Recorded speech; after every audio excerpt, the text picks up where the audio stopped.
ফেব্রুয়ারির শুরুতেই আসন্ন ত্রয়োদশ জাতীয় সংসদ নির্বাচনে সশস্ত্র বাহিনীর সহযোগিতা চেয়েছেন প্রধান উপদেষ্টা ড মোহাম্মদ ইউনূস। নির্বাচন শান্তিপূর্ণ, উৎসবমুখর ও আনন্দময় হবে বলে আশাবাদ ব্যক্ত করেন তিনি। শুক্রবার বিকেলে ঢাকা সেনানিবাসে সশস্ত্র বাহিনী দিবস উপলক্ষে আয়োজিত সংবর্ধনা অনুষ্ঠানে তিনি এমন আশাবাদ ব্যক্ত করেন।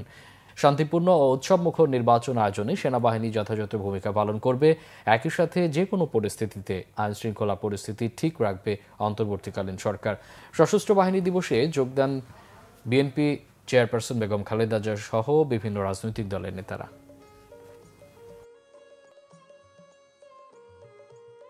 সশস্ত্র বাহিনী বরাবরের মতোই মানুষের পাশে দাঁড়িয়ে অব্যাহতভাবে দেশের মানুষের আস্থার প্রতিদান দিয়ে যাচ্ছে। আমি বিশ্বাস করি, গণতান্ত্রিক ও নিয়মতান্ত্রিক নেতৃত্বের প্রতি অনুগত বাংলাদেশ সশস্ত্র বাহিনী তাদের পেশাগত দক্ষতা ও দেশপ্রেমের সমন্বয়ে দেশের জন্য ত্যাগ ও তৎপরতার এই ধারাবাহিকতা অক্ষুণ্ণ রাখবে। এই নির্বাচন যেন সর্বাঙ্গ সুন্দর হয়, আনন্দমুখর হয়, উৎসবমুখর হয় এবং আমাদেরকে সেই যাত্রাপথে সুন্দরভাবে